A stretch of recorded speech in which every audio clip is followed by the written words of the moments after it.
వేల మంది ఫోన్లు ట్యాపింగ్ చేసిండు. और यहां की जो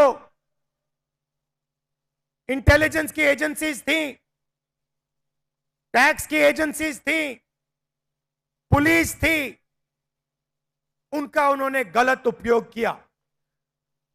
మాజీ ముఖ్యమంత్రి ఇంటెలిజెన్స్ వాళ్ళు పోలీస్ వాళ్ళని దుర్వినియోగం చేసి అందరి ఫోన్లు ఏ విధంగా ట్యాప్ చేశారో మీరందరూ మీడియాలో చూస్తున్నారు.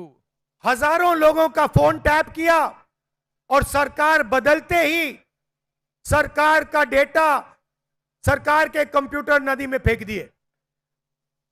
వేల మంది ఫోన్లు ట్యాపింగ్ చేసి ప్రభుత్వం మారగానే ప్రభుత్వం దగ్గర ఉన్న గత ప్రభుత్వ డేటా మొత్తం కూడా ధ్వంసం చేశారు.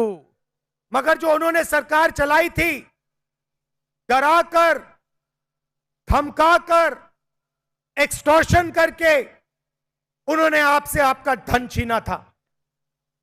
గత ప్రభుత్వంలో మిమ్మల్ని భయపెట్టించి బలవంతపు వసూలు చేసి సమాజంలో భయంతో నడిపించిన విషయం మీరు గమనించాలి.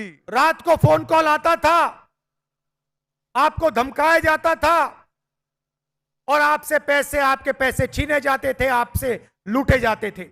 రాత్రిపూట ఫోన్ కాల్ వచ్చేది, మీ ధనం మరి బలవంతంగా వసూలు చేయించబడేదని చెప్పి నేను మనం చేస్తున్నాను. आज तेलंगाना में कार्रवाई शुरू है और सच्चाई आपके सामने है। తెలంగాణలో కాంగ్రెస్ ప్రభుత్వం పని మొదలుపెట్టింది, నిజం మీ ముందుందని చెప్పి నేను మనం చేస్తున్నాను. जो यहां आपके पिछले चीफ मिनिस्टर ने किया, वो दिल्ली में प्रधानमंत्री और बीजेपी के लोग कर रहे हैं। ఇక్కడ మాజీ ముఖ్యమంత్రి పని అయితే చేసిండో ఢిల్లీలో నరేంద్ర మోదీ ప్రభుత్వం కూడా అదే పని చేస్తుందని చెప్పి నేను మనం చేస్తున్నాను. जिसको पहले इन्फोर्समेंट डायरेक्टरेट कहा जाता था, वो आज एक्सटॉर्शन डायरेक्टरेट बन गया है।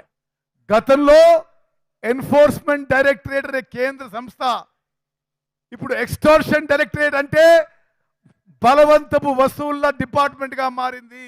बीजेपी दुनिया की सबसे बड़ी वॉशिंग मशीन चला रही है। బీజేపీ ప్రపంచంలోనే ఒక వాషింగ్ మిషన్ నడిపిస్తుంది. और देश के सबसे भ्रष्ट मंत्री, सबसे भ्रष्ट नेता